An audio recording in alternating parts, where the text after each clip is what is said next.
What happens when Hollywood's most legendary tough guy walks into a den of daytime television hosts who think they can push him around?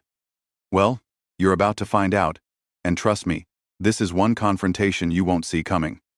Clint Eastwood, the man who made careers out of staring down bad guys and delivering justice with a whisper, found himself face to face with Joy Behar in what started as a routine promotional appearance, but quickly spiraled into television chaos. Before we dive into this explosive encounter, make sure you hit that subscribe button and drop a comment below, because this story is going to leave you speechless. The cameras rolled live, and Whoopi Goldberg smiled warmly at their guest. "Ladies and gentlemen, please welcome the legendary Clint Eastwood," she announced as the studio audience erupted in applause. Eastwood nodded politely as he settled into his chair, his weathered hands resting calmly on the armrests. "Thank you for having me," he said in that unmistakable gravelly voice. "So Clint, tell us about your latest project," Whoopi continued, keeping things light and professional. "What drew you to this particular story?" "Well, it's about second chances," Eastwood replied thoughtfully. "Sometimes people deserve another shot at redemption, even when society has written them off." Sarah Haynes leaned forward with genuine interest. "That's such a beautiful theme. How do you choose which stories to tell at this stage in your incredible career?" "I look for truth," Eastwood answered simply. "Stories that say something real about the human condition. Hollywood's got enough fantasy." The conversation flowed naturally for several minutes, with Eastwood sharing insights about his directing process and working with actors. The studio audience was clearly captivated by his presence and wisdom. But Joy Behar had been unusually quiet, sitting back in her chair with a knowing smile. She had been waiting for her moment, and now she saw it. "Clint, can I ask you something?" Joy interjected, her tone shifting noticeably. "You talk about truth and redemption, but don't you think some of your past comments about certain political figures might contradict that message?" The temperature in the studio seemed to drop several degrees. Whoopi shot Joy a warning glance, but it was too late. Eastwood's eyes narrowed slightly as he turned to face Joy directly. "Which comments would those be, Joy?" "Oh, you know," Joy said with false sweetness, "your support for politicians who shall remain nameless but who have made some pretty questionable statements about women and minorities." "I don't recall making any statements that disparaged women or minorities," Eastwood replied evenly, his voice carrying that familiar steel edge that movie audiences knew well. "But by association," Joy pressed on, clearly enjoying herself, "don't you think your political endorsements send a message?" The other hosts exchanged uncomfortable glances. This wasn't the direction anyone had planned for the interview to go. Eastwood leaned back in his chair and fixed Joy with a stare that could have frozen water. "Young lady, I've been in this business since before you were born. I've worked with people of every background, every political persuasion, and I judge them by their character, not their party affiliation." "Young lady?" Joy's voice rose an octave. "Excuse me, but I think I have every right to ask tough questions of my guests. And I have every right not to answer gotcha questions from someone who's more interested in creating controversy than having a conversation." Eastwood shot back, his calm demeanor never wavering despite the edge in his voice. Joy's face flushed red. "Gotcha questions? I'm asking about your public statements, Clint. That's called journalism. Is that what we're calling it now?" Eastwood replied with a slight chuckle that somehow made the insult even more cutting. "In my day, journalism involved research and facts, not fishing expeditions." Whoopi tried to intervene. "Let's maybe get back to talking about your film, Clint." But Joy wasn't backing down. "No, I think this is important. You can't just come on television and expect softball questions when you've made controversial political statements." "Such as?" Eastwood's voice remained steady, but his eyes had that dangerous glint that anyone who'd watched his movies would recognize. "Well, there was that whole empty chair thing," Joy said smugly, referring to a political convention appearance from years earlier. "You mean when I used a creative metaphor to make a point about political accountability?" Eastwood replied. "Yeah, I remember that. What about it?" "Don't you think it was a little, I don't know, unhinged?" Joy pressed, clearly thinking she had found her angle. The studio audience was dead silent now. Even the crew members had stopped moving, sensing that something significant was happening. Eastwood leaned forward slightly, his voice dropping to that whisper-quiet tone that was somehow more intimidating than shouting. "Joy, let me ask you something. How many films have you made?" "What does that have to do with anything?" Joy shot back defensively. "Just answer the question. How many films have you directed, produced, or starred in?" "That's not the point. I'm a television host and comedian." "Right. And how many Academy Awards have you won?" Joy's voice was getting higher. "Again, that's not relevant to this discussion." "How about this then?" Eastwood continued, his tone becoming more pointed. "How many careers have you launched? How many young actors have you given their first break? How many stories have you told that actually meant something to people?" "I entertain people every day on this show," Joy replied. But her confidence was clearly shaking. "Do you?" Eastwood asked with genuine curiosity. "Because, from where I'm sitting, it looks like you ambush guests and try to create controversy for ratings. Is that your idea of entertainment?" Sarah Haynes jumped in, trying to lighten the mood. "Clint, your films have entertained millions of people around the world. What's been the most rewarding part of your career?" But Eastwood wasn't ready to let Joy off the hook yet. "You know what, Sarah?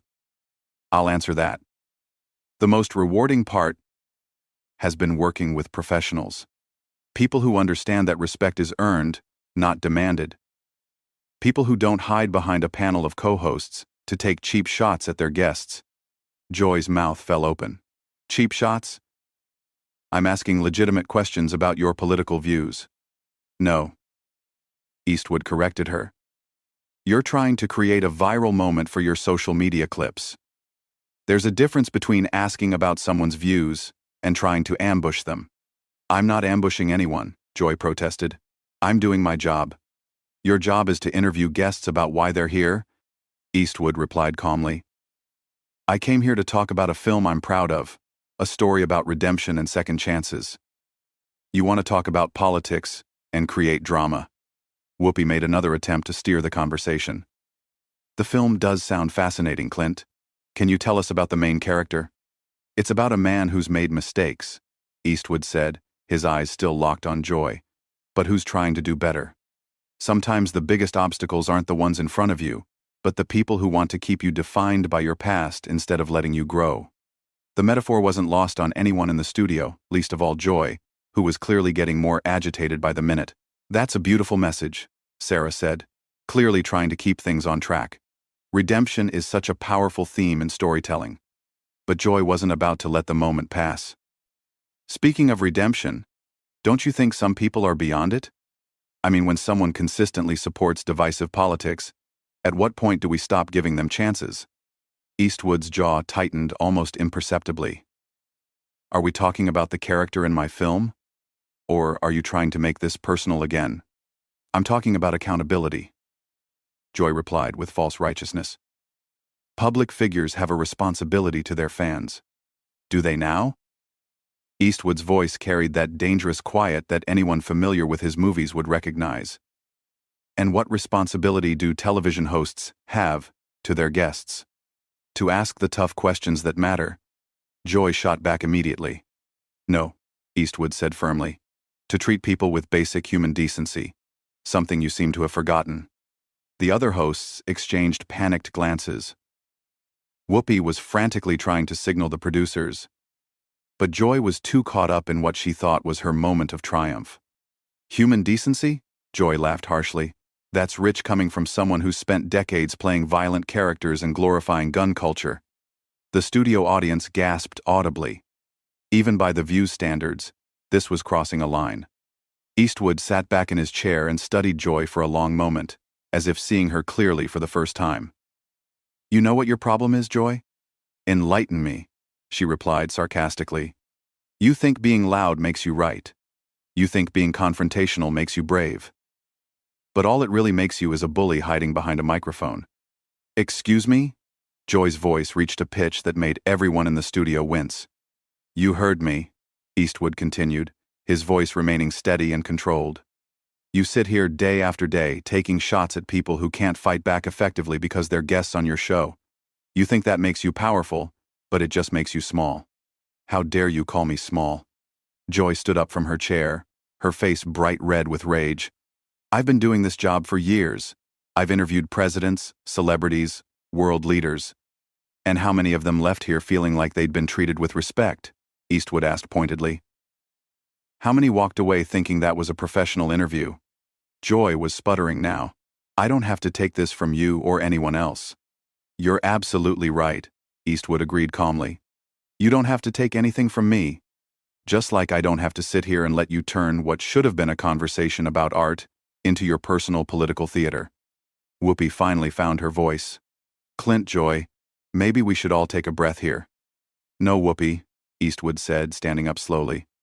"I think Joy and I understand each other perfectly now." Joy was practically vibrating with anger. "You can't just walk out of an interview because you don't like the questions." "Watch me," Eastwood replied with that iconic squint. "I came here as a courtesy to talk about something I care about. I didn't come here to be your punching bag for the day." "This is live television," Joy protested.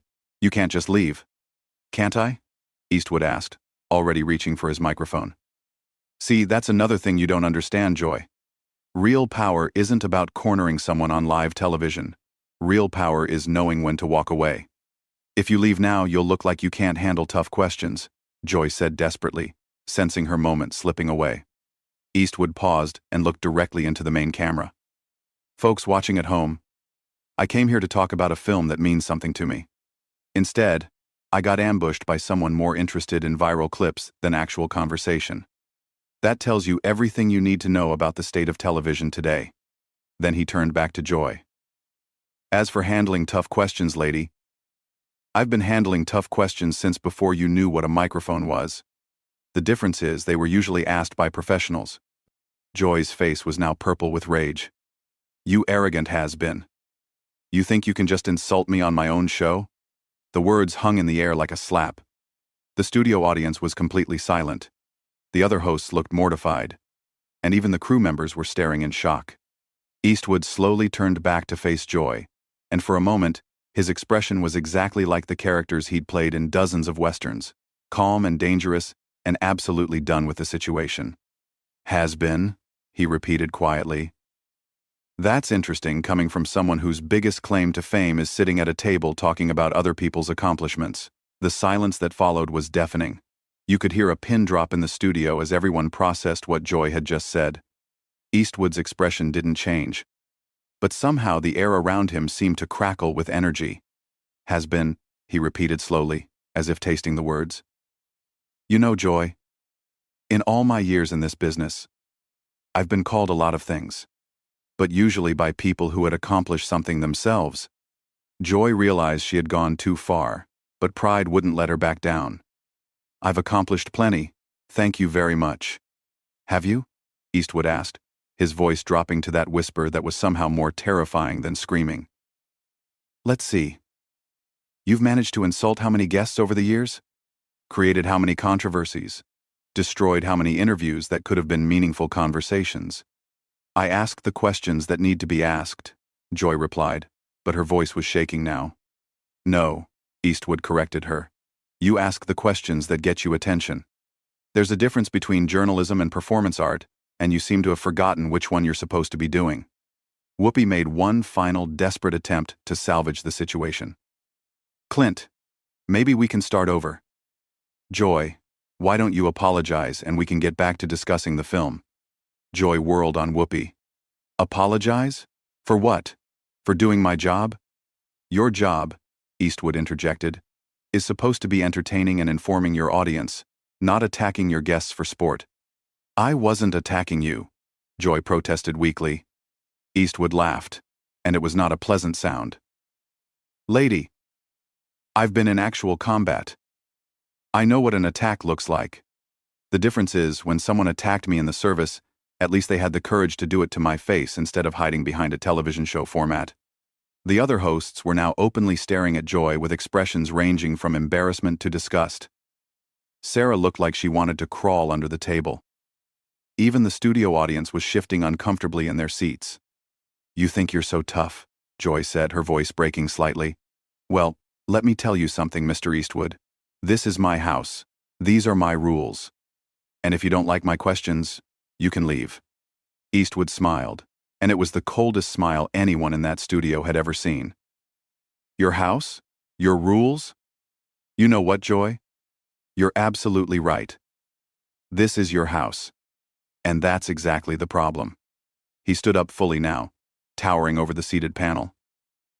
In your house, guests get ambushed. In your house, disagreement means disrespect. In your house, creating drama is more important than creating understanding. Well, congratulations. You've built yourself quite a house there. Joy was practically sputtering. If you think you can just waltz in here and lecture me about television, you've got another thing coming. I'm not lecturing you about television, Eastwood replied calmly. I'm pointing out that what you do isn't television. It's a circus, and you're the head clown. The gasp from the audience was audible. Even by daytime television standards, this was unprecedented. How dare you? Joy shrieked, completely losing any pretense of professionalism. How dare you come on my show and insult me like this? Your show? Eastwood looked around at the other hosts. Funny, I thought this was supposed to be a panel show with multiple hosts. Turns out it's just the Joy Behar ego hour with some backup singers. Whoopi finally found her backbone. Clint, that's enough. Joy, you need to calm down right now. But Joy was beyond reason. Don't tell me to calm down, Whoopi. This man comes in here with his holier-than-thou attitude and thinks he can disrespect me on national television. The only person who's shown disrespect here, Eastwood said quietly, is you. From the moment I sat down, you've been looking for a fight instead of having a conversation. I was doing my job, Joy repeated, but the words sounded hollow now. No. Eastwood shook his head slowly. Your job would be asking me about my work, my process, maybe even my opinions on things related to filmmaking. Your job would be making your audience feel like they learned something or were entertained by something worthwhile. He gestured toward the cameras. Instead, you've spent the last 20 minutes trying to embarrass a guest who came here in good faith, and you've succeeded in embarrassing yourself and your show instead. Joy looked around desperately for support, but found none. The other hosts were studiously avoiding her gaze. The audience was clearly on Eastwood's side, and even the crew members were shaking their heads. Fine, she said finally, her voice cracking. If you don't want to answer real questions, then maybe you shouldn't be doing interviews. Eastwood was already removing his microphone, but he paused at those words. Real questions? You want to know what a real question sounds like, Joy? He looked directly into the main camera again. A real question would be, what drives you to keep making films at your age? A real question would be, what advice would you give to young filmmakers? A real question would be, what story are you most proud of telling? Then he turned back to Joy. But those questions require you to actually care about the answers, and we both know you don't. The studio was so quiet you could hear the camera operators breathing. Joy looked like she wanted to say something else, but for once in her career, she seemed to be at a loss for words. You know what the saddest part of all this is? Eastwood continued, his voice almost gentle now. You had a chance to have a real conversation with someone who's lived through decades of American cinema history. Instead, you chose to play gotcha games, like an amateur blogger, looking for clicks. He finished removing his microphone and set it carefully on the table. That's not just a waste of your time and mine, it's a waste of your audience's time. They deserve better than this performance you've been putting on. Joy finally found her voice again, but it came out as a screech. Don't you dare lecture me about what my audience deserves. I've been connecting with viewers for decades. Have you? Eastwood asked as he straightened his jacket. Or have you just been yelling at them for decades? Because there's a difference between connecting with people and just making noise. The producers were frantically signaling from behind the cameras, clearly trying to figure out how to handle this unprecedented situation. This was live television, and their biggest guest was walking out after completely dismantling one of their hosts. Security, Joy called out desperately. Get security. Eastwood laughed genuinely for the first time since the interview began. Security? What are they going to do, Joy? Arrest me for hurting your feelings? He looked around the studio one more time, taking in the stunned faces of everyone present. You know, I've been in this business for over 60 years. I've worked with the best directors, the finest actors, the most professional crews in the world. And in all that time, I've never encountered anyone quite like you. Is that supposed to be a compliment? Joy asked sarcastically, trying desperately to regain some control of the situation. Take it however you want, Eastwood replied. But just remember, when people talk about this interview tomorrow, they're not going to be talking about your tough questions or your journalistic integrity. They're going to be talking about how you completely lost your composure and embarrassed yourself on live television. With that devastating final blow, Clint Eastwood walked calmly toward the studio exit, leaving behind a panel of stunned hosts, a shocked audience, and one completely humiliated Joy Behar, who was still trying to figure out how she had lost control so completely.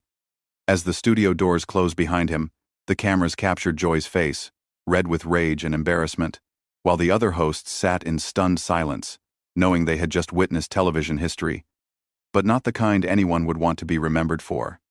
So there you have it, folks. What started as a routine promotional interview turned into one of the most explosive confrontations in daytime television history. Clint Eastwood proved that even in his 90s, he's still the fastest draw in Hollywood, except this time his weapon was words, not bullets. Make sure to subscribe for more incredible stories like this one, and let me know in the comments, do you think Joy Behar finally met her match?